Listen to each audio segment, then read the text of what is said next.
Hello friend, तो स्वागत है हमारा YouTube channel Maxwell physics classes में। और जैसा कि हम लोग अभी डिस्कस कर रहे हैं एमसीक्यू क्वेश्चंस, और क्लास 11th का हो या क्लास 12 का हो, लेकिन आज हम लोग जो डिस्कस करेंगे क्लास 11th का है chapter number 5 laws of motion. और इसमें ढेर सारा नीट के क्वेश्चंस, जेईई से क्वेश्चंस आपका है। और ये जो जितना भी एमसीक्यू आपको बताया जा रहा है सारा का सारा इंपॉर्टेंट है आपको एग्जामिनेशन पॉइंट ऑफ व्यू से।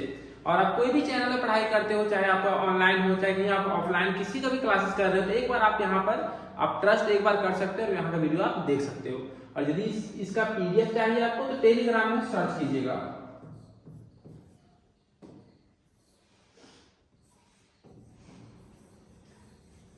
टेलीग्राम में सर्च करना है Maxwell physics classes, Maxwell physics classes. आप इसमें सर्च कीजिएगा, आपको यहाँ से पीडीएफ मिल जाएगा। यदि आप इस चैनल में नए हैं तो चैनल को सब्सक्राइब कर लिया और अपने फ्रेंड लोग में जितना हो सके शेयर कीजिए। चलिए हम स्टार्ट करते हैं। पहला नंबर क्वेश्चन जो देखिए, पहला नंबर क्वेश्चन है जो आज हम असाइनमेंट कर रहे हैं चैप्टर 5 का कर रहे हैं, क्लास 11th का लॉज ऑफ मोशन। और यदि अभी तक आप क्वेश्चन करने बैठे हैं तो एक छोटा सा रिक्वेस्ट है, आप सारा फॉर्मूला देख लीजिए एक बार। क्वेश्चन दिया हुआ है कि कोई बॉडी का मास दिया हुआ है, वो मूव कर रहा है लॉन्ग एक्स एक्सिस, स्पीड दिया हुआ है 5 मीटर पर सेकेंड। तो आपसे पूछा गया मोमेंटम क्या होगा। तो जो मोमेंटम का फॉर्मूला होता है P equal to mv, P equal to formula होता है mv, mass into velocity. Mass दिया हुआ है आपका 3.513 इनटू वेलोसिटी दिया हुआ है 5। सॉल्व कीजिए, 5 3 15, 3 1 3 2 5, 3 5 3 15, 5 1 5 1 6 हो गया, 5 5 25 हो गया, 5 5 3 15 और 2 17, 17.565 यूनिट हो जाएगा केजी मीटर पर सेकेंड। तो चलिए देखिए ऑप्शन कौन सा सही है आपका। इसमें ऑप्शन जो आपका है सेकंड नंबर सही ऑप्शन है फर्स्ट का। तो फर्स्ट का आंसर हो जाएगा सेकंड नंबर। अब आपके दिमाग में आ रहा होगा सिग्निफिकेंट फिगर वगैरह का, तो उसमें कुछ वैसा मेंशन नहीं किया होता है, आपको टेंशन लेने की जरूरत नहीं है। सेकंड नंबर क्वेश्चन देखिए क्या बोलता है। A bullet of mass 20 gram has an initial speed of 1 meter per second just before it starts penetrating a mud wall of thickness 20 centimeter. If the wall offers a mean resistance 2.5 × 10⁻⁻2 Newton, the speed of the bullet after emerging from the other side of the wall is close to। ये mains में आया हुआ question 2019 में। तो जल्दी solve करते हैं। इसमें आपसे क्या क्या दिया हुआ वो देख लीजिए पहले। इसमें जो दिया हुआ है गिवन पहला काम दिया हुआ है कि जो मास दिया हुआ बुलेट का 20 ग्राम है, इसको केजी में कर दीजिए, 20/1000 केजी हो जाएगा। सॉल्व कर दीजिए, ये आपका आ जाएगा 0.02 KG. Just before it start penetrating a mud wall of thickness दिया हुआ है, डिस्टेंस दिया हुआ है 20 सेंटीमीटर, इसको मीटर में कर दीजिए। ऐसे में शुरू से आपको पढ़ा चुके हैं कि जितना जब भी न्यूमेरिकल्स करने बैठे दिमाग ज्यादा मत लगाइए, जो भी दिया रहेगा उसको ऐसा ही सिस्टम में लाके सॉल्व किया कीजिए। तो 20 सेंटीमीटर से मीटर में कर देंगे तो 0.2 मीटर हो जाएगा। ऐसा आपका निकल गया। इसके बाद आगे ध्यान दिया होगा, ऐसा आपका दिया हुआ है, फिर दिया हुआ है फोर्स दिया हुआ है, F का वैल्यू दिया हुआ है, F का वैल्यू दिया हुआ है 2.5 × 10⁻⁻2 न्यूटन दिया हुआ है। और यहाँ पर आपसे पूछा गया कि उस वाल से पास करने के बाद आपका स्पीड कितना होगा। तो v का वैल्यू आपको पूछा गया और u का वैल्यू दिया हुआ था, u का वैल्यू दिया हुआ था 1 मीटर पर सेकेंड, 1 मीटर पर सेकेंड। तो आपसे क्वेश्चन क्या पूछा गया, v का वैल्यू। तो बहुत ही आसान था। देखिए थर्ड इक्वेशन ऑफ मोशन में यूज करेंगे, v² इक्वल टू क्या होता है u² + 2as। और यहाँ पर अपोजिंग फोर्स काम कर रहा है, इसलिए हम यहाँ पर क्या करेंगे, इसको साइन को हटा के हम माइनस साइन डाल देंगे। अपोजिंग वहां पर एक्सेलरेशन डीएक्सेलरेट कर रहा है इसलिए। चलो v का मान निकालना, v² बनेगा, u का मान 1 का स्क्वायर हो जाएगा -2, f दिया हुआ है, m दिया हुआ है, तो यहाँ से a निकाल लीजिए। तो a बराबर क्या होता है, f बराबर ma होता है ना आपका। तो a बराबर हो गया f/m × s। ये हो जाएगा 1 - 2 × f का जगह वैल्यू पुट कीजिए 2.5 × 10⁻⁻2। मास का वैल्यू पुट कीजिए 0.02 का हो। इस बात को हम ऐसे लिख सकते हैं 2 × 10⁻⁻2 kg। तो उतना नहीं लिखने जाएंगे, आप डायरेक्ट में कर देंगे 2 इंटू 10 का पावर -2 और डिस्टेंस दिया हुआ था 0.2, तो ये 10 कट जाएगा, पॉइंट टाइम नीचे 10 आ जाएगा, 2 से 2 कट गया, तो ये आपका आ जाएगा 1 - 2, पॉइंट टाइम नीचे एक और 0 आ जाएगा, तो यहाँ से आ जाएगा 25, 50 आ जाएगा, 50/100 हो जाएगा, और ये सॉल्व करेंगे तो ये 1/2 हो जाएगा, तो v² का जो वैल्यू आ गया, v² का वैल्यू आ गया 1 - 1/2, सॉल्व कीजिएगा तो ये 1/2 आ जाएगा, तो v का वैल्यू हो जाएगा 1/√2, √2 का वैल्यू होता है 1.414, √2 का वैल्यू होता है 1.414, इसको पॉइंट बढ़ाइएगा तो 0 0 चला जाएगा, इसको डिवाइड कीजिए, अप्रॉक्स कितना है देखिए 14 7 जा, इसका जो आंसर होगा अप्रॉक्स 0.7 मीटर पर सेकंड, इसको डिवाइड कर दीजिएगा, इसको सही आंसर जो बी नंबर। तो बहुत टफ नहीं था, जेईई मेंस 2019 में आया हुआ क्वेश्चन था, इसमें आपको दिमाग कुछ नहीं लगाना था, जो भी क्वेश्चन पूछा गया वहां पर आपको ध्यान देना था। इसमें जो क्वेश्चन बोला गया था कि कोई एक वॉल है, जब इसमें कोई भी चीज, कोई भी बुलेट पास कर रहा है, तो इसका जो स्टार्टिंग में u का वैल्यू दिया हुआ था 1 मीटर पर सेकंड, जैसे बुलेट इसके अंदर गया तो वो दूरी कितना तय किया, इस वॉल का दूरी तय किया कितना सेंटीमीटर, 20 सेंटीमीटर गया, तो आपसे पूछा गया कि बुलेट अब कितना स्पीड से बाहर जाएगा, तो बुलेट का स्पीड घट जाएगा ना, तो अब वही हम निकाल दिए बुलेट का स्पीड कितना है 0.7 मीटर पर सेकंड। बहुत ही आसान था, इसमें कुछ करना नहीं था, जो भी वैल्यू दिया हुआ था हम उसे सॉल्व कर दिए, आराम से आंसर ले आए। थर्ड नंबर क्वेश्चन बोलता है to every action there is an equal opposite reaction. ये तो बहुत ही आसान है, न्यूटन का 3 नियम है। ये थर्ड लॉ बोलता है कि एक्शन जो क्रिया जो सदैव प्रतिक्रिया के विपरीत एवं बराबर होता है। तो न्यूटन थर्ड लॉ बहुत आसान क्वेश्चन था, थर्ड का सही आंसर होगा। फोर्थ नंबर क्वेश्चन बोलता है the radii of circular path of two particle of same masses are in the ratio of 6:8, then two have a constant centripetal force, their velocity should be in the ratio of masses का ratio दिया हुआ है और centripetal force भी दिया हुआ है, constant है। देखिए जो क्वेश्चन दिया हुआ है तो ध्यान दीजिए, बोलता है कि मान लीजिए दो सर्कुलर पाथ हम ट्रैक बना ले रहे हैं, यहाँ पर दो सर्कुलर पाथ बना ले रहे हैं, इसका रेडियस का मान लिया r1, इसका रेडियस का मान लिया r2। यहाँ क्वेश्चन में दिया हुआ है r1/r2 का वैल्यू दे दिया है 6/8, रेशियो यहाँ पर दिया हुआ है। और आगे देखिए यहाँ पर मासेस दोनों का सेम दिया हुआ है, दोनों पार्टिकल जो रिवॉल्व कर रहा है दोनों का मासेस सेम है। यहाँ का मासेस m मान लिए, यहाँ का मासेस m मान लिए। सेंट्रीपिटल फोर्स का वैल्यू भी सेम है, सेंट्रीपिटल फोर्स का जो वैल्यू होता है Fc इक्वल हो जाएगा mv²/r। तो दोनों के लिए अलग अलग निकाल ले रहे हैं यहाँ पर, इसके लिए हो जाएगा m तो दोनों के लिए सेम है, तो यहाँ पे v1 ले लेंगे, इसका रेडियस r1 ले लेंगे। इसके लिए निकाल लीजिए सेंट्रीपिटल फोर्स Fc का वैल्यू हो जाएगा mv2² हो जाएगा। अब यहाँ पर आपसे पूछ रहा है कि वेलोसिटी का रेशियो क्या होगा, तो दोनों को डिवाइड कर दीजिए, इसको इक्वेशन 1 मान लिए, इसको इक्वेशन 2 मान लिए। ये पहला सेंट्रीपिटल फोर्स का फॉर्मूला नहीं आता तो फिर तो दिक्कत है। सेंट्रीपिटल फोर्स का फॉर्मूला होता है mv²/r, जहां m मास होता है, v इसका वेलोसिटी है, v1 इसका वेलोसिटी क्या हो गया v2, r जो होता है वो सर्कल का रेडियस होता है, जिस सर्कुलर पाथ का रेडियस होता है। यहाँ पे दोनों को डिवाइड कर दीजिए। अकॉर्डिंग टू क्वेश्चन दे दिया था कि सेंट्रीपिटल फोर्स दोनों का वैल्यू क्या बराबर है, तो देखिए यहाँ पर फ्रॉम इक्वेशन 1 और 2 से, या इसको Fc1 ले लिए, इसको Fc2 ले लिए, तो अकॉर्डिंग टू क्वेश्चन Fc1 जो होगा बराबर होगा Fc2 का। तो फ्रॉम इक्वेशन 1 और 2 से देख लीजिए यहाँ पर m जो mv1 का स्क्वायर बाई r1 जो होगा वो mv2 का स्क्वायर बाई r2 होगा, m से m कट गया। अब यहाँ पे देखिए v1/v2 का स्क्वायर जो हो जाएगा, v1/v2 का जो स्क्वायर हो जाएगा, v2 को नीचे ले आए, r1 को ऊपर ले जाइए, r1/r2 हो जाएगा। चलिए ध्यान दीजिए यहाँ पर v1/v2 r1/r2। हाँ अब यहाँ से देखिए r1/r2 का वैल्यू दिया हुआ था कितना 6/8, तो इसको लिख सकते हैं 6/8। तो यहाँ से v1/v2 का जो वैल्यू हो गया ये स्क्वायर का इधर चला गया, रूट में चला जाएगा, रूट ये हो जाएगा आपका 6/8, ये कटेगा 3 बार, ये कटेगा 4 बार। जब इसको बाहर निकालिएगा तो √3 हो जाएगा, 4 का स्क्वायर रूट 2 हो जाएगा। तो इसका जो सही आंसर है √3/2, डी नंबर इसका सही आंसर, 4 का डी नंबर सही आंसर है। चलिए कुछ नहीं करना था इसमें, जो भी डेटा, ये भी क्वेश्चन आपका एंड 2015 में पूछा हुआ था। चलिए नेक्स्ट नंबर क्वेश्चन देखते हैं। बोलता है दो फोर्सेस है 5 न्यूटन, दोनों का वैल्यू है, एक एक्स एक्सिस के अलॉन्ग काम कर रहा है, एक वाई एक्सिस के अलॉन्ग काम कर रहा है, तो magnitude and direction of resultant क्या होगा।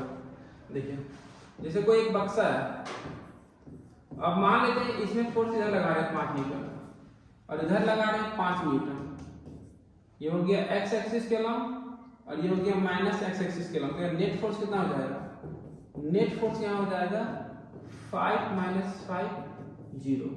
वही बक्सा में क्या करना है, इस बार इधर 5 लगाना है और इधर ही 5 लगाना है। इस बार नेट फोर्स हो जाएगा आपका 5 + 5 10 न्यूटन हो जाएगा। लेकिन क्वेश्चन यहाँ पर हमेशा रखिएगा, जब दो वेक्टर को जोड़ते हैं डायरेक्शन सेम रहेगा तो मैग्नीट्यूड सिंपली ऐड हो जाएगा, और डायरेक्शन जब अपोजिट रहता है तो वहां पर हम माइनस करते हैं। चलिए जो हमसे क्वेश्चन पूछा गया, बोला कोई बक्सा है और इसमें एक्स एक्सिस के अलॉन्ग 5 न्यूटन लगाया गया और वाई एक्सिस के अलॉन्ग 5 न्यूटन लगाया गया। इसको मान लिए F1 और इसको मान लिए F2। इसका रिजल्टेंट जो होगा, इसमें देखिए इसका रिजल्टेंट तो 0 हो गया, इसका रिजल्टेंट जो होगा, इसका जो रिजल्टेंट इधर काम करेगा 10 न्यूटन, लेकिन इसका रिजल्टेंट यदि कोई, इसका रिजल्टेंट जो होगा बीचों बीच काम करेगा। जैसे मान लेते हैं कोई एक बाल्टी है, इसको एक बंदा इधर से खींच रहा है या फिर इसमें थोड़ा सा एक बंदा इधर से खींच रहा है, एक बंदा इधर से खींच रहा है, दोनों के बीच 90 बन रहा है। तो बाल्टी किसके पास जाएगा, ए के पास जाएगा या बी के पास जाएगा। तो आपका आंसर होगा ना ए के पास बाल्टी जाएगा ना बी के पास बाल्टी जाएगा, ये कि बाल्टी कहाँ जाएगा, बीचों बीच जाएगा। तो सेम क्वेश्चन है यहाँ पर देखिए, इसका रिजल्टेंट निकालने का फॉर्मूला होता है, यहाँ से हम रिजल्टेंट निकाल लेंगे। तो रिजल्टेंट निकालने का फॉर्मूला होता है F = √F1 का स्क्वायर प्लस F2 का square plus 2F1 F2 into cos theta. चलिए वैल्यू पुट कीजिए, F1 का वैल्यू 5 का स्क्वायर हो गया, F2 भी 5 हो गया, प्लस 2 इंटू 5 और cos थीटा का वैल्यू इसका 90 है। थीटा का वैल्यू कितना, 90 डिग्री। cos 90 का वैल्यू 0 होता है, 0 कर दीजिए इसको। ये हो जाएगा 5 का स्क्वायर 25 प्लस 25, ये हो जाएगा 50। 50 का स्क्वायर कितना आ जाएगा, 5√2 हो जाएगा। 50 को 25 में प्लीज करना, 25 का स्क्वायर 5 होगा तो बच जाएगा, तो 5√2 आंसर हो जाएगा इसका। तो 5√2 दो जगह आंसर है। अब इसका रिजल्टेंट का डायरेक्शन निकालते हैं। तो डायरेक्शन यहाँ पर निकाल सकते हैं आप लोग। तो यहाँ पर डायरेक्शन निकालने के लिए क्या निकालेंगे, tan थीटा, ये वाला, ये पोर्शन। तो tan थीटा से निकाल दीजिए। तो ये वाला पोर्शन और ये वाला tan थीटा क्या होता है, p/d। तो यहाँ पर 5/5 हो जाएगा, तो कट जाएगा तो 1 हो जाएगा। तो यहाँ पर आपको रिजल्टेंट का जो हो जाएगा tan थीटा 1 किसका वैल्यू होता है, tan 45 का होता है ना। तो थीटा का वैल्यू यहाँ से कितना आ जाएगा, 45। थीटा का वैल्यू यहाँ पर हो जाएगा 45। तो यहाँ पे थीटा का जो डायरेक्ट फॉर्मूला पर हम निकाल सकते हैं ट्रायंगुलर वेक्टर एडिशन से। वहाँ पे डायरेक्ट ये जो फॉर्मूला लिखेंगे सिर्फ 90 डिग्री के लिए फॉर्मूला लिखा गया यहाँ पर, देखिए यहाँ पर। तो जिसका आंसर हो जाएगा 5 का बी नंबर, 5√2 और π/4। 45 हम लोग डिग्री को रेडियन में करने के लिए कितना सिंपल करते हैं, π/180 से। और जब इसको सॉल्व कीजिएगा तो π/4 आ जाएगा आपका। नेक्स्ट नंबर क्वेश्चन देखिए क्या बोलता है कि दो स्टोन है, इसका मास दिया हुआ है, एक का मास m दिया हुआ है, एक का मास 2m दिया हुआ है, और उसको हॉरिजॉन्टल सर्कल में घुमाया जा रहा है। जो हेवियर वन होगा वो उसका रेडियस r/2 है, लाइटर का रेडियस r है। तो tangential speed of lighter stone is n times that of the value of heavier stone when the experiences same centripetal force, the value of n is क्या। ये जो question आपका NEET 2019 में question आया हुआ है। क्वेश्चन को ध्यान से समझिए क्या बोलता है। इस बार भी दो सर्कल आपको ड्रॉ करनी है, दो सर्कल ड्रॉ कर दिए। तो क्या क्वेश्चन बोलता है कि एक का मास m है, यहाँ वाले का मास m मान लिए, यहाँ वाले का मास को हम 2m मान लिए। हॉरिजॉन्टल सर्कल में heavier one is radius, heavier जो भारी है उसका रेडियस जो दिया हुआ r/2 दिया हुआ है। तो इसके अनुसार इस सर्कल को बड़ा बनाना चाहिए था हमको, इस सर्कल को थोड़ा बड़ा बना दिए इसमें। इसका मास m है, इसका रेडियस r है, इसका r/2 है, ठीक है। हाँ ठीक है।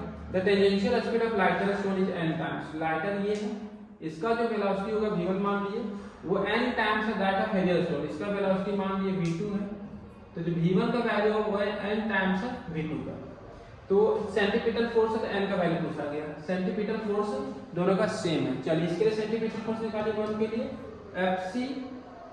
F1c ले लिए इसको, तो m v² बाई r हो जाएगा। v1 का स्क्वायर में r1 ले लिया यहाँ पर, और मास यहाँ m1 कर दिए। F2c ले लिया यहाँ पर, तो मास इसका m2 ले लिए, वेलोसिटी v2 मान लिए और रेडियस r2 मान लिए। चलिए दोनों अकॉर्डिंग टू क्वेश्चन क्या दे दिया है, F1c बराबर है आपका F2c का, दोनों का सेंटीपीटल फोर्स दिया हुआ बराबर है। तो दोनों का यदि LHS बराबर है, उसकी इक्वेशन 1 मान लिए, उसकी इक्वेशन 2 मान लिए, दोनों का यदि LHS बराबर है, दोनों का RHS भी बराबर होगा। चलिए बराबर कर दीजिए, तो हो जाएगा m1 v1 का square by r1 equal to m2 v2 का स्क्वायर बाई r2। जो चीज दिया हुआ वैल्यू पुट कीजिए। इसका मास m1 जो था ये वाला माने थे ना लोग, इसका मास m है, v1 का वैल्यू था m v2 का स्क्वायर, m v2 का स्क्वायर बाई r1 जो था स्मॉल r हो गया, m हो गया यहाँ पर m2 का मास 2m लेना है हमको, इनटू v2 तो v2 एज यूजुअल रहेगा, और r2 का मान कितना लेना है, r/2 लेना है। चलिए इसे सॉल्व कर दीजिए। m हो जाएगा, सॉरी यहाँ जो कट रहा तो काट दिया, m से m कट गया, r से r कट गया, बचा n स्क्वायर v2 का स्क्वायर, और यहाँ बच गया 2, और 2 तो ऊपर चला गया ना, जब 2 ऊपर चला जाएगा तो इसको हम लिखेंगे 2 ऊपर चला गया, तो 2 2 जब 4 हो गया, v2 का स्क्वायर कुछ नहीं, बाकी r तो कट गया ना, तो यहाँ से v2 स्क्वायर और v2 स्क्वायर कट गया, तो n स्क्वायर का वैल्यू आ गया 4, तो यहाँ से n का वैल्यू आ गया 2, स्क्वायर हो जाएगा तो रूट में आ जाएगा। इसका आंसर हो गया n का वैल्यू 2। तो ये जो क्वेश्चन है इसका आंसर जो होगा बी नंबर सही आंसर है। अरे कोई कौन टीचर क्या पढ़ा रहा है उसे मैटर नहीं करता है, बट हाँ आपको समझ में आना चाहिए क्वेश्चन क्या बोल रहा है। और क्वेश्चन जो पूछा जाता है बहुत टफ नहीं पूछा जाता, सिर्फ दिमाग खेल है, सिर्फ आपको फॉर्मूला आना चाहिए, जो बोलेगा बस उतना ही काम करना है, जो क्वेश्चन में दिया रहेगा उसी से आपका आंसर आ जाएगा, इसमें कोई भी नया काम नहीं करने गया। नेक्स्ट नंबर, ये भी क्वेश्चन आपका जेईई मेंस 2019 में आया हुआ, देखिए यहाँ पर बोलता है इसमें कोई पार्टिकल है जिसका मोमेंटम p दिया हुआ है, स्टार्ट कर रहा है time t0 equal to f का वैल्यू दिया हुआ है, f का वैल्यू दिया हुआ है kt, और सेम डायरेक्शन में मूव कर रहा है, और उसका टाइम इंटरवल दिया हुआ है t, so that it's momentum changes p to 3p, k जहां पर कांस्टेंट है, तो वैल्यू ऑफ t पूछा गया, t का वैल्यू क्या होगा। तो आपको न्यूटन्स का सेकंड नियम आना चाहिए, f का जो वैल्यू होता है वो rate of change of momentum होता है, dp by dt equal to हो जाएगा kt, यहाँ से dp का वैल्यू हो जाएगा kt dt, बस आपका काम हो गया। अब यहाँ पर जो लिमिट पुट करना है वो लिमिट पुट कर दीजिए। क्वेश्चन क्या बताएगा, इंटीग्रेटिंग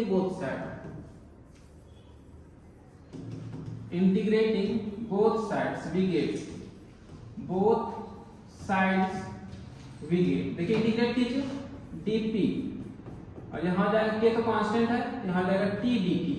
बोलता है आप क्वेश्चन में होता है सबसे पहली बात कि जब भी आप फिजिक्स बनाने बैठिए तो इंटीग्रेशन समझना पड़ता है, लिमिट कैसे लेते हैं, लिमिट क्वेश्चन में दिया हुआ है, टाइम जब 0 था तो मोमेंटम कितना था p, जब यहाँ टाइम 0 था तो मोमेंटम था p, टोटल टाइम कितना लिया, टाइम इंटरवल t कैपिटल लिया है, कैपिटल t लिए, यहाँ मोमेंटम चेंज होकर कितना चला गया 3p। देखिए चलिए सॉल्व कर दीजिए, k का वैल्यू निकाल दीजिए, dp का इंटीग्रेशन p होगा, अपर लिमिट 3p है, लोअर लिमिट p है, t dt का इंटीग्रेशन करना सबसे आसान काम होता है। जब भी इंटीग्रेशन आपसे पूछा जाए तो पावर एक बढ़ा के बोल दीजिएगा, जैसे पूछा जाए इंटीग्रेशन ऑफ x dx क्या होगा, ये x का पावर 1 है तो आपका आंसर बोलना है 2/2 प्लस c, से इंटीग्रेशन बोला गया x का पावर 3 dx क्या होगा, तो इसका पावर 3 है, पावर 3 तो बढ़ा के बोल दो, पावर 4 हो जाएगा, जितना ऊपर उतना नीचे लिखना होता है। तो ये सब बात अभी याद रखिएगा, ये इंटीग्रेशन का फॉर्मूला हो गया आपका।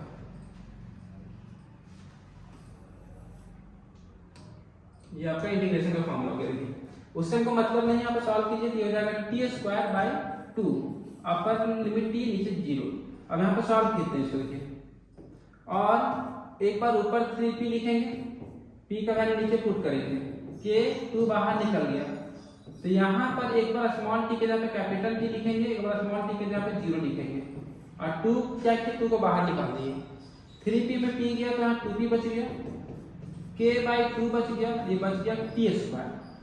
2p को इधर ले आओ और 2 को इधर ले आएंगे तो 2 2 जब 4p हो जाएगा, 4p = kt², kt²। यहाँ से t² का वैल्यू हो जाएगा 4p/k, 4p/k। तो t का k नीचे ले आए तो t का वैल्यू हो जाएगा √4p/k। 4 को बाहर निकाल दीजिए तो हो जाएगा 2 और बच कौन जाएगा, अंदर बच जाएगा p/k। तो इसका आंसर देखिए कौन सा है, इसका सही आंसर है ए नंबर। तो ये भी क्वेश्चन आपका जेईई मेंस 2019 में पूछा हुआ था। चलिए नेक्स्ट क्वेश्चन बोलता है the normal force is double the coefficient of friction. याद रखिएगा कि जो फ्रिक्शन होता है वो डिपेंड करता है नॉर्मल फोर्स पे। कहने का मतलब एक साइकिल है, एक साइकिल है, एक कार है, एक कार है, एक ट्रक है, एक ट्रक, हाँ, एक ट्रेन है।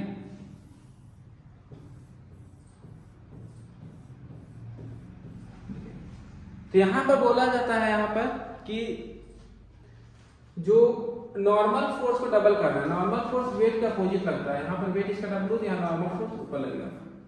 तो जिसका ये आर हो गया, तो जिसका वेट जितना ज्यादा होता है उसका नॉर्मल फोर्स उतना अधिक होता है। फ्रिक्शन जो डिपेंड करता है नॉर्मल फोर्स पे डिपेंड करता है। इसमें जो सबसे ज्यादा फ्रिक्शन होगा किसका होगा, ट्रेन का।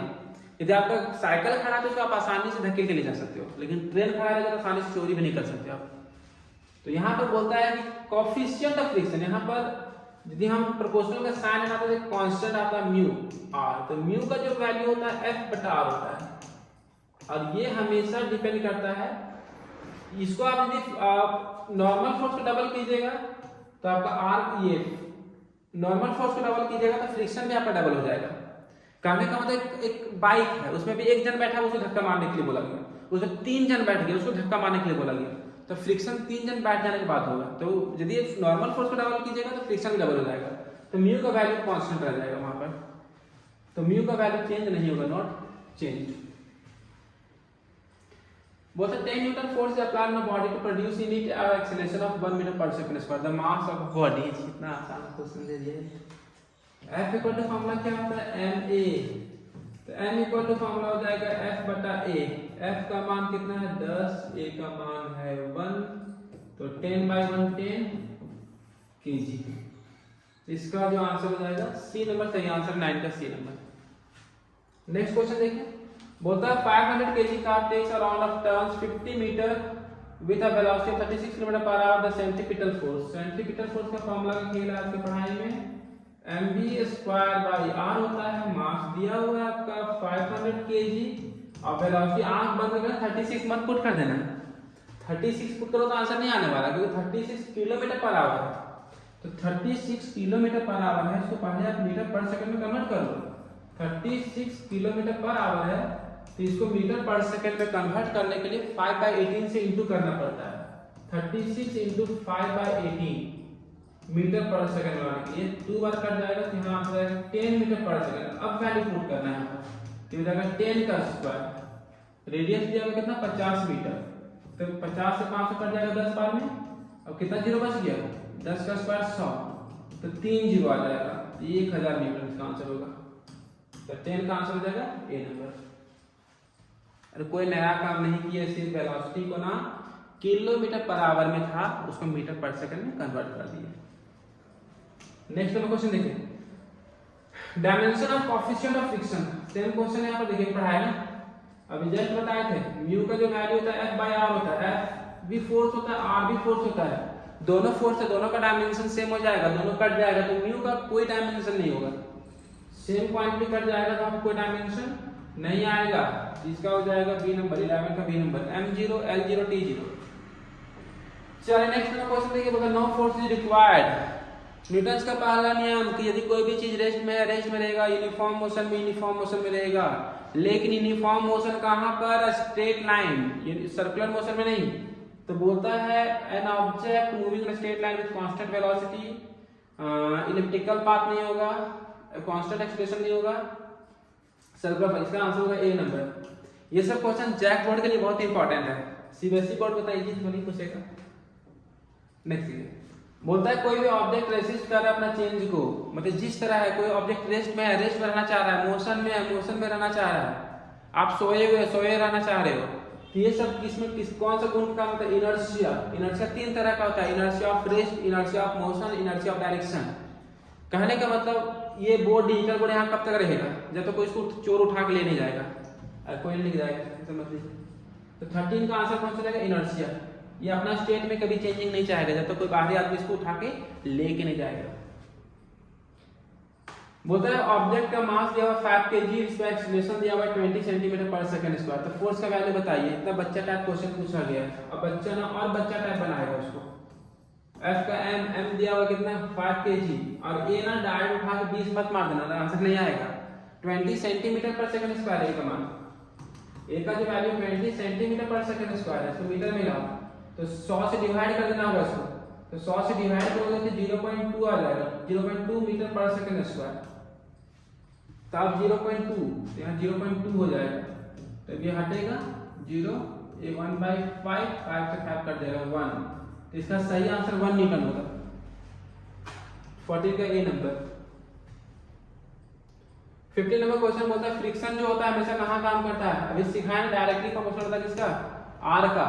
आर जितना जल्दी अधिक रहेगा, बताया था ना नॉर्मल फोर्स जी, ट्रेन का बता रहे थे, कार का बता रहे थे, ट्रक का बता रहे थे, मेरा भी नॉर्मल फोर्स है, ये काम है, इसका 15 का ये हो जाएगा। रोलिंग फ्रिक्शन, घसीटना आसान है कि रोल करना आसान है। जैसे मान लो आपका साइकिल का लॉक हो गया, आप उसी तक घसीट के लेके जाना है, और एक बार साइकिल में व्हील चल रहा है तो एक घसीट के लेके जाना तो स्लाइडिंग फ्रिक्शन हो गया, और चक्का घूमते हुए जा रहा है तो रोलिंग फ्रिक्शन हो गया। ज्यादा फ्रिक्शन कहाँ काम करेगा, मतलब कहने मतलब मूव कराने के ज्यादा फोर्स कहाँ देना पड़ेगा, स्लाइडिंग में, तो स्लाइडिंग फ्रिक्शन अधिक होता है, तो रोलिंग फ्रिक्शन कम होता है किससे, स्लाइडिंग फ्रिक्शन से। 16 का आंसर होगा ए नंबर। काइनेटिक फ्रिक्शन, देखिए काइनेटिक फ्रिक्शन हमेशा याद रखिएगा, जैसे कोई चीज रेस्ट में है, आप मान लो कोई चीज घसीट के लेके जा रहे हैं उसको, आपको बीच में रोक दिया तो बड़ा गुस्सा आता है, क्यों, फिर से घसीटने में स्टार्ट करने में थोड़ा सा अधिक फोर्स लगता है। तो हमेशा याद रखिएगा कि काइनेटिक फ्रिक्शन का जो वैल्यू होता है वो लेस होता है स्टैटिक फ्रिक्शन से। इसका भी आंसर जाएगा 17 का ए नंबर। आप बोलिएगा सर होता है क्या काइनेटिक फ्रिक्शन स्टैटिक फ्रिक्शन, अरे काइनेटिक फ्रिक्शन होता है जब कोई चीज मूव भी कर रहा होता है तो भी वहां फ्रिक्शन काम कर रहा होता है, ऐसा नहीं कोई चीज रखा हुआ तो भी फ्रिक्शन काम करेगा, नहीं, कोई चीज मूव करता है वहां जो फ्रिक्शन काम करता है उसे हम बोलते हैं काइनेटिक फ्रिक्शन, और जब कोई चीज रेस्ट में वहां जितनी फोर्स अप्लाई कर रहे हैं वहां जो फ्रिक्शन काम कर रहा है उसे हम बोलते हैं स्टैटिक फ्रिक्शन। ये कौन सा, देखिए डायरेक्ट आंसर सेंट्रीपिटल फोर्स का फॉर्मूला क्या है, जैक बोर्ड का सब कमाल है, इतना इजी से क्वेश्चन पूछता है सिर्फ जैक बोर्ड, बाकी स्टेट बोर्ड में नहीं पूछता है। हाँ बिहार बोर्ड यूपी बोर्ड में पूछ सकता है। 19 नंबर बोलता है कि हाँ ये क्वेश्चन अच्छा है कि हाँ जो रॉकेट काम करता है वो किस पे काम करता है, तो law of conservation of linear momentum पे काम करता है। If the normal force is double, अभी जस्ट क्वेश्चन बताया हुआ, फिर दोबारा रिपीट नहीं करेंगे, रिपीट हो गया question, not change coefficient of friction. Action and reaction, देखिए थर्ड लॉ जो मोशन काम करता है, देखिए दो ऑब्जेक्ट ले लिए, ऑब्जेक्ट ए और ऑब्जेक्ट बी, इसका नाम ए ले लिए, इसका नाम बी ले लिए। अब यहाँ पर ध्यान देना कि जब ये टक्कर होगा, टकराएगा, तो ए वाला बी को धक्का देगा इधर, अब बी वाला ए को धक्का देगा इधर। ये किस पे काम कर रहा है, बी पे काम कर रहा है, किसके कारण, ए के कारण। ये किस पे काम कर रहा है, ए पे काम कर रहा है, किसके कारण, बी के कारण। दोनों का वैल्यू सेम होता है, यदि ये इधर धक्का देगा 5 न्यूटन तो ये भी इधर धक्का देगा 5 न्यूटन, दोनों का डायरेक्शन अपोजिट है और दोनों अलग अलग ऑब्जेक्ट पे काम कर रहा है, तो क्या बात है इसमें, डिफरेंट ऑब्जेक्ट सही है, सही है, सही है, हाँ इसका सही आंसर ऑल ऑफ दिस, सारा सही है इसमें। 22 नंबर क्वेश्चन देखिए, ये आई ट्रिपल ई से पूछा हुआ था कि कोई cricket catches a ball, cricketer होगा वहां पर, मास दिया हुआ है, मास दिया हुआ है इसका 150 ग्राम, केजी में कर ले इसको, 150/1000, ये सब नहीं आता जब पहला से क्लास से पढ़ाई करो, सॉल्व करो तो 0.15 केजी आ जाएगा। चलो टाइम देख लीजिए यहाँ पर, टाइम कितना लगा 0.1 सेकेंड। और स्पीड कितना था, कैच करने के बाद जो बॉल है कैच करने के बाद रुक जाएगा ना, तो v तो 0 हो जाएगा। u का वैल्यू दिया हुआ है, u कितना लगा 20 मीटर पर सेकेंड, 20 मीटर पर सेकेंड। f निकालो, f का फॉर्मूला क्या होता है ma, a का फॉर्मूला क्या होता है v minus u by T. m का वैल्यू दिया हुआ है 0.15, v 0 माइनस u का वैल्यू 20। टाइम कितना लगा, टाइम लगा 0.1 सेकेंड, बहुत कम टाइम लगा 0.1। चलो सॉल्व करो इसका, ये तो हो जाएगा 20 हो जाएगा, या माइनस लगा देना शुरू में 0.1, पॉइंट हटाओ ऊपर 0 चला जाएगा, इसका पॉइंट हटाओ नीचे 2 0 आ जाएगा, ये 2 0 2 0 कट जाएगा, 15 2 0 30। इसका आंसर हो जाएगा -30 न्यूटन। यहाँ ये बता रहा है कि वो रेसिस्टिव फोर्स है एक तरह से उस मोशन को अपोज किया। इसका आंसर हो जाएगा 22 का बी नंबर सही आंसर है। 33 नंबर क्वेश्चन क्या बोलता है कि कोई बॉडी जिसका मास m है वो हिट कर रहा है एक रिजिड वॉल को, इसका वेलोसिटी v है और वो वापस लौट रहा है सेम वेलोसिटी v से, तो इंपल्स क्या होता है। तो इंपल्स मोमेंटम थ्योरम क्या बोलता है, इंपल्स मोमेंटम थ्योरम बोलता है चेंज इन मोमेंटम जो होगा वो इंपल्स के बराबर होगा। तो चेंज इन मोमेंटम निकाल लीजिए, कोई ऑब्जेक्ट है जिसका मास m दिया हुआ है, वो v वेलोसिटी से वापस v वेलोसिटी से गया, इस वॉल से टकराया, इस वॉल से टकराया, वो वापस आ गया v वेलोसिटी से। तो यहाँ पर याद रखिएगा चेंज इन मोमेंटम जो होता है 2mv होता है। लेकिन इसी क्वेश्चन में इस बार नीट में आया हुआ क्वेश्चन था कि यदि ये एंगल बना के आपका स्ट्राइक करता है, ये रिजिड वाला है आपका और यहाँ पर ये एंगल थीटा बना है, तो यहाँ जो चेंज इन मोमेंटम होगा वो 2mv cos थीटा होगा, 2mv cos थीटा। यहाँ पर याद रखिएगा कुछ एंगल बनाएगा, यहाँ पर हो जाएगा 2mv, तो इसका आंसर हो जाएगा 2mv। 23 का आंसर होगा सी नंबर।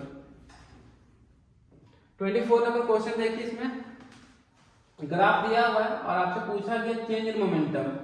तो चेंज इन मोमेंटम बताया इंपल्स के बराबर होता है, और इंपल्स किसके बराबर होता है, फोर्स इनटू टाइम के बराबर, फोर्स इनटू टाइम के बराबर। ये जो ग्राफ आपको दिख रहा है, ये ग्राफ देखिए पहले ध्यान से, किसका ग्राफ है, ये ग्राफ आपको दिख रहा है, इसमें क्वेश्चन इनकम्प्लीट है। क्वेश्चन यहाँ पर था नीचे में आपका, यहाँ पर 2 था, यहाँ 4 था, यहाँ पर 8 था, देखिए। तो यहाँ से दिया, इस क्वेश्चन को सॉल्व करके यहाँ पर इस तरह का फोर्स टाइम ग्राफ दिया हुआ है, फोर्स टाइम ग्राफ दिया हुआ है। तो यहाँ पर आपको यहाँ पर पूछा गया चेंज इन मोमेंटम निकालने के लिए, तो आपसे हम यहाँ पर क्या करेंगे, फोर्स और टाइम को जब भी इनटू रहेगा तो आपको हमेशा ना एरिया का, कोई भी ग्राफ का एरिया निकालना होता है। जब कुछ डिवाइड में आता है, स्लोप रहेगा, तो वहां पर आपको डिवाइड करना होता है। तो एरिया रहे, जब भी इनटू में जो टर्म आएगा उसका एरिया निकाल देंगे। तो यहाँ पे एरिया निकाल दीजिए, वही आंसर होगा। आपको चेंज इन मोमेंटम निकालने को इंपल्स के बराबर हो जाएगा ना। तो आपसे क्या पूछा गया, change in momentum, change in momentum force in time के बराबर हो जाएगा। तो इसमें सॉल्व कीजिए, ये ट्रायंगल है, ये रेक्टेंगल, ये रेक्टेंगल है, तो ट्रायंगल का फॉर्मूला निकालिए, एरिया निकाल देंगे हम लोग यहाँ से 1/2, आधार, आधार कितना होगा, बेस इसका कितना होगा 2 हो जाएगा। हाइट देखिए, हाइट इसका कितना हो जाएगा 6, हाइट 6 हो जाएगा, प्लस इसका देखिए 2 से 4 का इंटरवल 2 हो जाएगा, और ये नीचे कितना हो जाएगा -3, 2 × -3, प्लस इसमें देखिए l × b कीजिए, ये वाला पोर्शन कितना हो जाएगा 4 से 8, ये वाला पोर्शन आपका हो जाएगा, ध्यान दीजिए ये वाला 4 से 8, यहाँ हो जाएगा 4 हो जाएगा, और ये वाला 3 दिया हुआ, ये वाला 3 यहाँ से इंटरवल, ये 3 हो जाएगा। सॉल्व कर दीजिए यहाँ पर, ये 2 से 2 कट गया, ये -6 हो गया, +2, 6 से 6 कट गया, तो 12 न्यूटन सेकेंड। इसका सही आंसर सी नंबर होगा, 12 न्यूटन सेकेंड। चलिए नेक्स्ट क्वेश्चन देखिए। क्वेश्चन बोलता है when a bus suddenly takes a turn the passenger are thrown outward because of. अभी जैसे बताया ना कि 3 तरह का इनर्शिया होता है, inertia of rest, inertia of motion, inertia of direction. कि कोई भी ऑब्जेक्ट जिस डायरेक्शन में जा रहा होता है, जैसे हम बस पे जा रहे हैं, बस अचानक टर्न लेफ्ट, तो हम लोग किधर, राइट की तरफ, समझे, तो वहां पर होता है इनर्शिया ऑफ मोशन के कारण। तो इसका जो ऑप्शन होगा इनर्शिया ऑफ मोशन सही आंसर है। A person sitting in an open car moving at a constant velocity through a ball vertically up into the ball will fall। बहुत ही अच्छा क्वेश्चन है कि कोई भी चीज यूनिफॉर्म वेलोसिटी में है, और यदि उसमें आप कार में बैठे कोई बॉल को हवा में उछाल रहे हो तो बॉल कहाँ गिरेगा? आउटसाइड द कार के बाहर चला जाएगा। In the car ahead of the person, car मतलब कार में गिरेगा तो सामने गिरेगा। In the car to the side of the person के साइड में गिरेगा। Exactly in the hand which throw it up, आपके एग्जैक्ट हाथ में आएगा। तो इसका आंसर क्या होगा? एग्जैक्ट आपके हाथ में आएगा, क्योंकि वो कार जो है यूनिफॉर्म वेलोसिटी पर नेट फोर्स कितना काम कर रहा है? 0 काम कर रहा होता है, इसीलिए वो आपके एग्जैक्ट हाथ में आएगा। अदरवाइज यदि वो कार एक्सेलरेट कर रहा होता तो आपके एग्जैक्ट वो हाथ में नहीं आता, आपका बॉल पीछे चला जाता। डी एक्सेलरेट कर रहा होता तो बॉल आगे गिरता। अब बॉल ऑफ मास दिया हुआ है 0.2 kg thrown vertically upward by applying a force by hand. If the hand moves 0.2 meter, applying the force and the ball goes up to 2 meter height, find the magnitude of force. बोलता है कोई ball को फेंकना आपके ऊपर, आपका ball को फेंकने के लिए जब कोई बॉल को आप फेंकते हो तो नीचे से बॉल ऊपर लाते हो, तो ये जो हाथ से आप बॉल ला रहे हो 0.2 मीटर दिया हुआ, उसके बाद बॉल को आप छोड़ दिए, तो बॉल को छोड़ देने के बाद टोटल फोर्स कितना काम कर रहा है पूछ रहा है। देखिए बहुत अच्छा क्वेश्चन था, ये भी AIT पॉलिटिकल से पूछा हुआ था।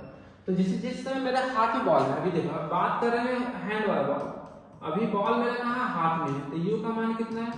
0, और V हमको निकाल देंगे, V कितना होगा यहाँ से, और जो डिस्टेंस दिया हुआ है वो दिया हुआ है 0.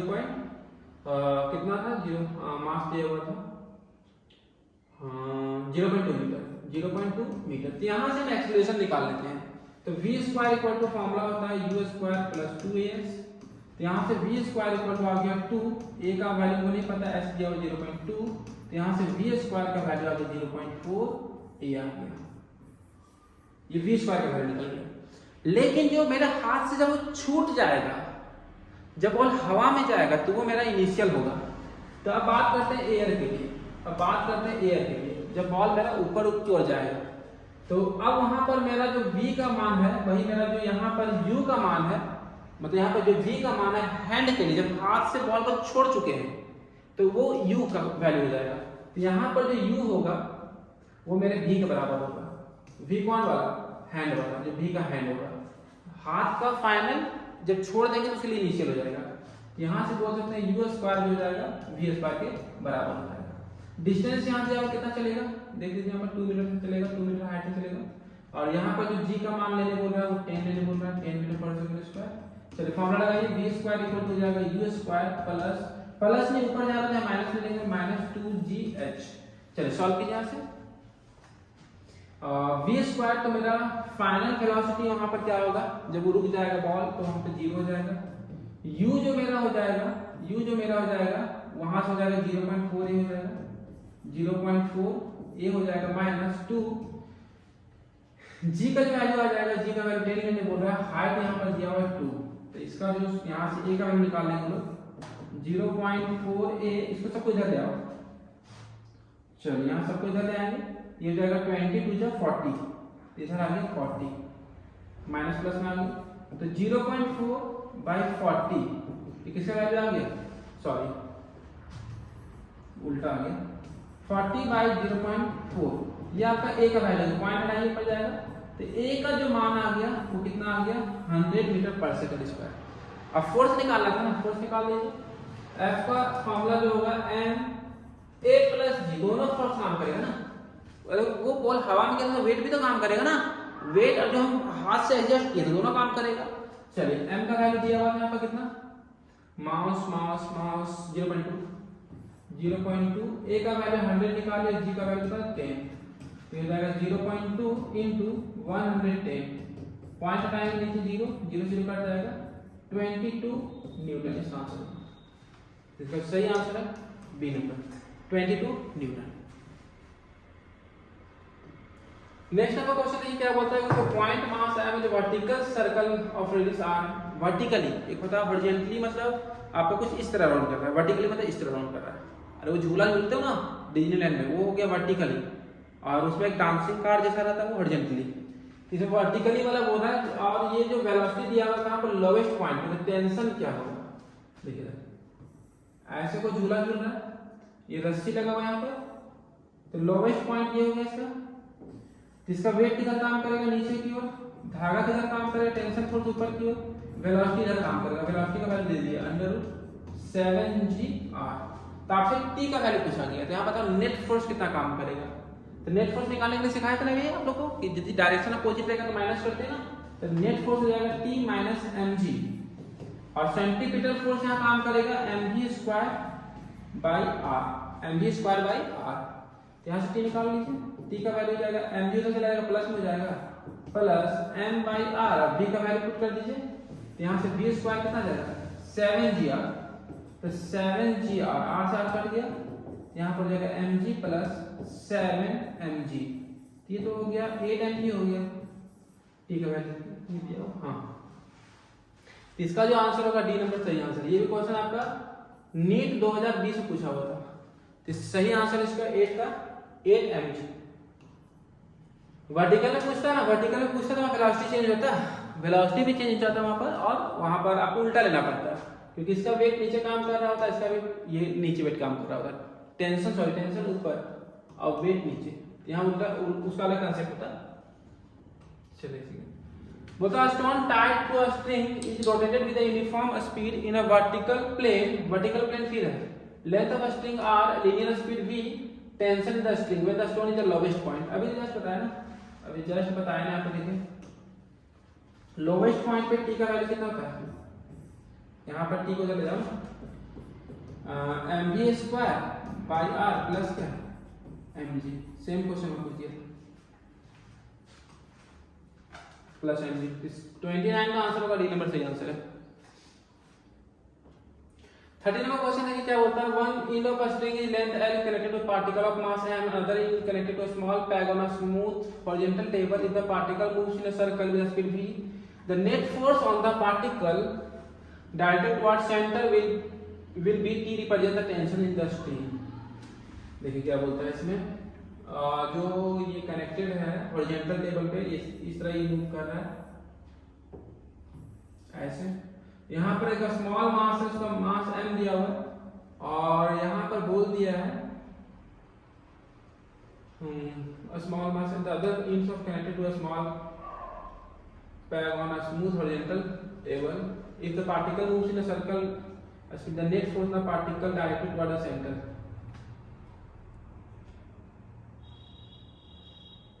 देखिए कोई एक वायर ले लिए, कोई रस्सी ले लिए, रस्सी में क्या किया, एक साइड हम इस मार्कर को बांध दिए और एक साइड पकड़े हुए हैं, घुमा रहे हैं हॉरिजॉन्टल में।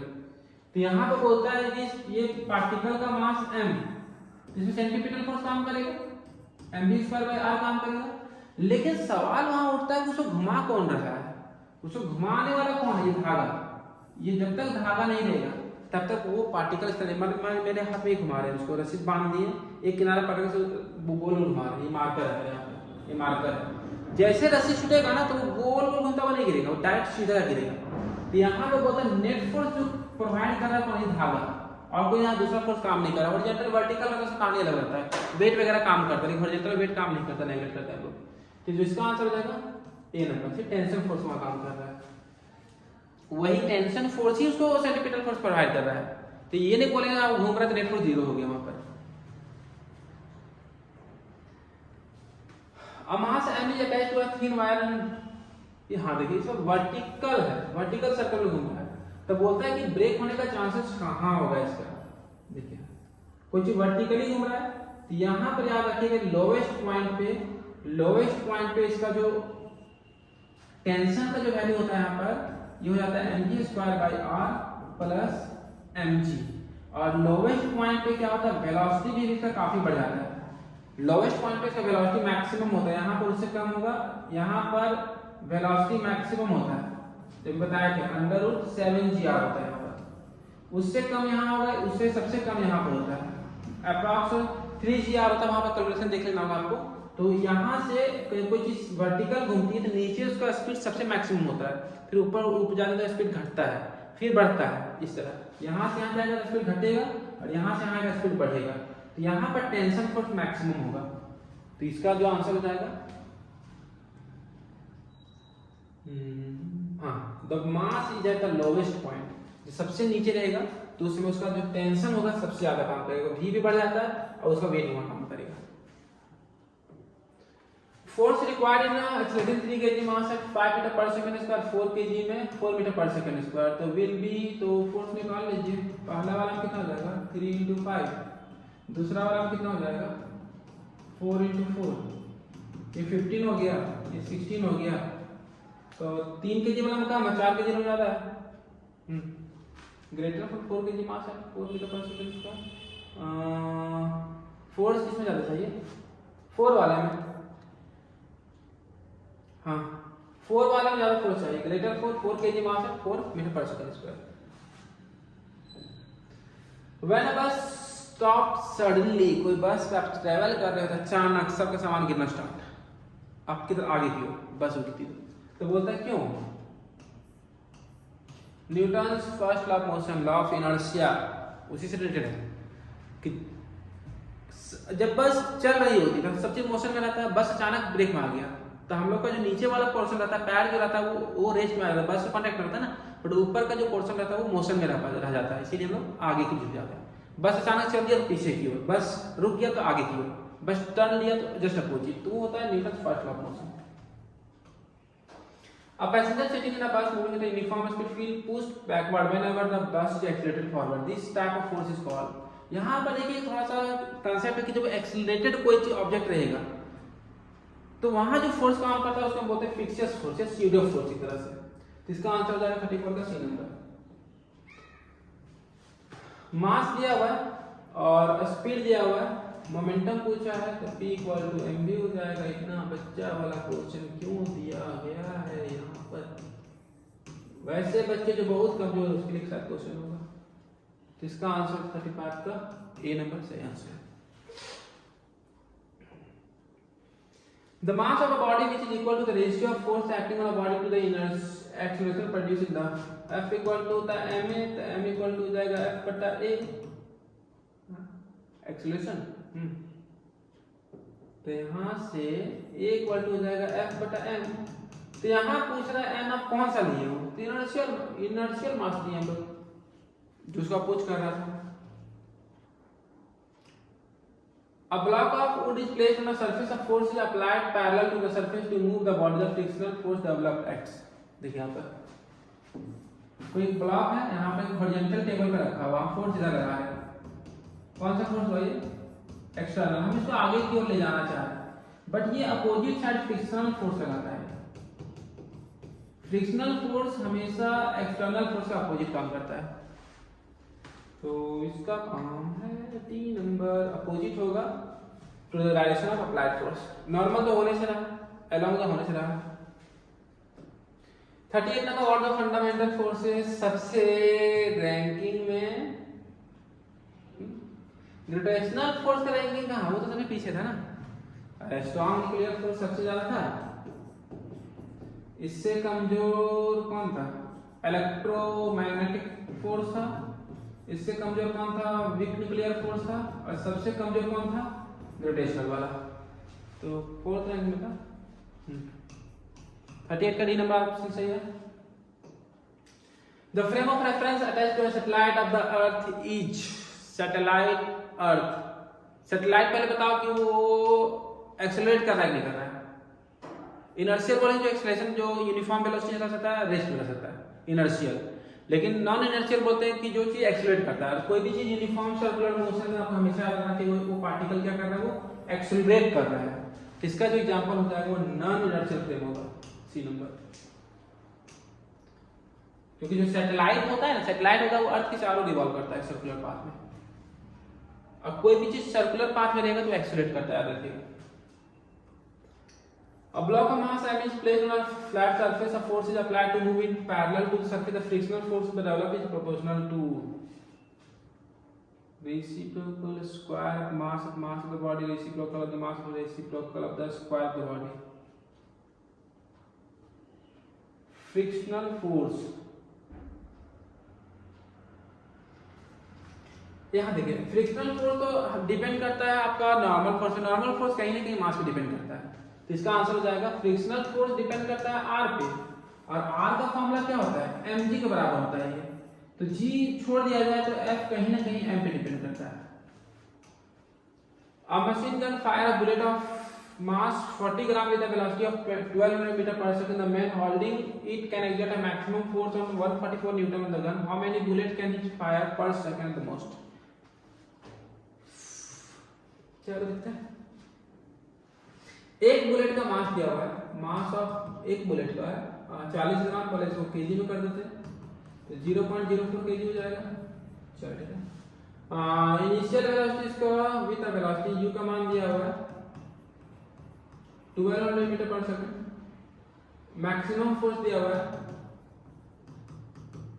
144 न्यूटन, टाइम दिया हुआ है 1 सेकंड पर सेकंड पूछ रहा है, तो कितना बुलेट फायर कर सकता है, एन का वैल्यू कितना बुलेट फायर कर सकता है। हमको नहीं पता कितना बुलेट फायर कर सकता है, लेकिन मान लिए पहले आपको ये जानना होगा कि एक बुलेट का फायरिंग होगा तो कितना मास, कितना फोर्स चाहिए वो निकाल लेते हैं। पहला बुलेट का मास, तो फॉर्मूला क्या आ जाएगा m a m v minus u by T. m का वैल्यू दिया हुआ है 0.04, v नहीं पता, u तो दिया हुआ 1200, टाइम पर सेकंड तो 1 सेकंड ले लिए 0.04 इंटू 1200, ये नेगेटिव आ रहा है क्योंकि वो कहीं नहीं कहीं जाकर रुक जाएगा ना, इलेक्ट्रिसिटी फोर्स से काम करेगा।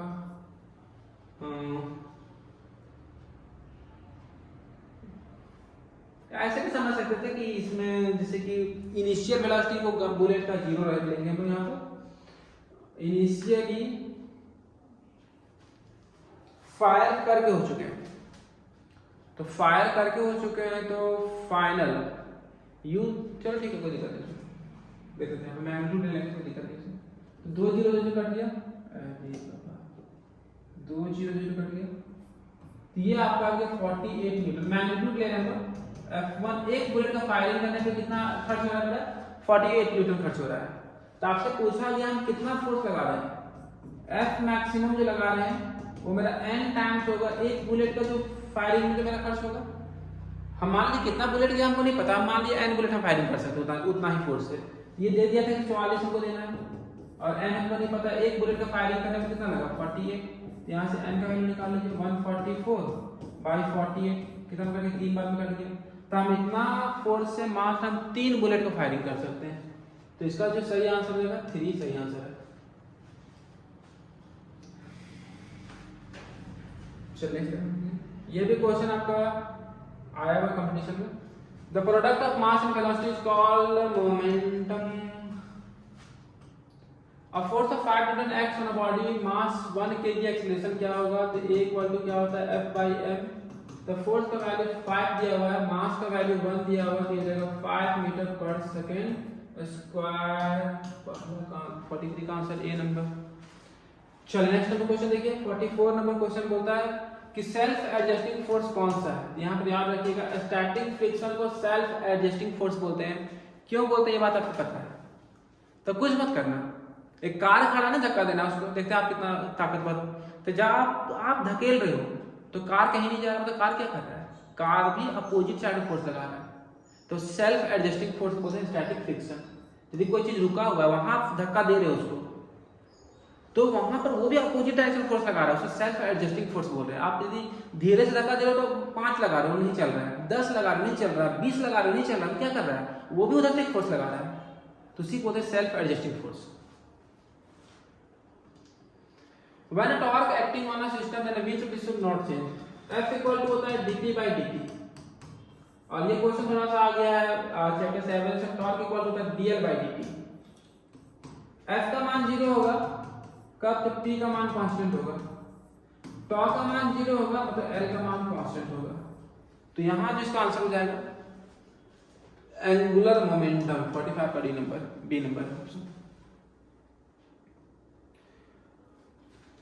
एक हैमर का मास दिया हुआ है जिसका स्पीड इतना है और स्ट्राइक कर रहा है नेल पे किल पे और टाइम दे रहा है 0.02 सेकंड, तो फोर्स कितना होगा, कितना बन जाएगा, F इक्वल टू फॉर्मूला हो जाएगा m, मास दिया हुआ है 3, इसको केजी में कर देंगे, एक्सीलरेशन का फॉर्मूला जाएगा v minus u by t 0.3, v कितना फाइनल, अरे थोड़ा लिए टक तो रुक जाएगा ना, तो v0 कितना स्पीड से फेंके मार 40 मीटर पर सेकंड, टाइम कितना लगा रहा है तो 0.02 सेकंड, 0.02 सेकंड से सॉल्व कर दो इसको,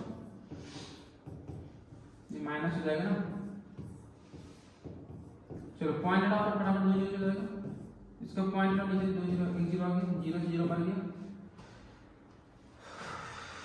2 से कटेगा 20 बार में, 20 या 60 और एक 0 पहले से विराजमान 600 न्यूटन।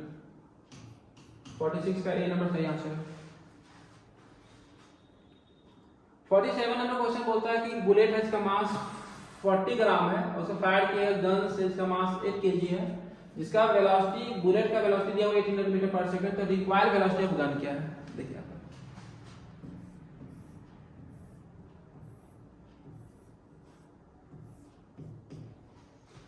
गन है, मास ऑफ गन का दिया हुआ है, कैपिटल एम से दिखा रहे हैं इसको, ये दिया हुआ कितना 8 केजी। यहां से एक बुलेट फायर किया गया, इसका मास दिया हुआ कितना, स्मॉल एम से दिखा रहे हैं 40 ग्राम, केजी में कर दो इसको 0.04 केजी हो जाएगा।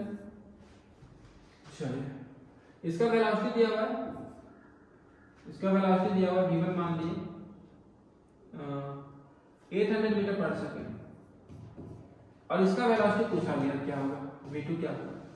इतना तो पता है कि जो मोमेंटम होगा वो कंजर्व होगा before firing after firing. Before firing 0 हो जाएगा, आफ्टर फायरिंग निकाल लीजिए m v2 plus m v1, m का वैल्यू दिया हुआ 1, v2 नहीं पता है, और स्मॉल m 0.04, ये हो जाएगा 800, 8 v2 ये हो जाएगा 0.9 से 0 कट जाएगा तो 32 हो गया। इसको इधर लाएंगे तो -32 इक्वल हो गया 8 v2, 8 से कट गया 4 बार में, तो v2 का वैल्यू हो गया -4 मीटर पर सेकंड। -4 सिर्फ ये बताना चाह रहा है कि बुलेट आगे जाएगा तो गन पीछे की ओर चलेगा, इसका आंसर हो जाएगा -4 मीटर पर सेकंड। 47 का डी नंबर आंसर होगा। Newton second law of motion क्या है? The rate of change of linear momentum is directly proportional to the applied force and takes place in the direction of force. Dimension of action, action reaction क्या होता है? Force होता है। Force का dimension क्या होगा? वही डायमेंशन एक्शन का होगा। तो फोर्स का डायमेंशन होगा mlt - 2, तो इसका जो आंसर होगा mlt - 2। इस तरह से इस चैप्टर भी आपको कंप्लीट हो गया। अब नेक्स्ट हम लोग जो है चैप्टर 6, 7, 8, 9, 10, 11, 12, 13, 14, 15 सब देंगे। लेकिन एक थोड़ा सा रिक्वेस्ट है कि आप थोड़ा बहुत शेयर कर दो वीडियो, बिना बोले आप कुछ नहीं करते हो, और यदि अच्छा लगा तो लाइक कर दीजिएगा। Thank you, all the best.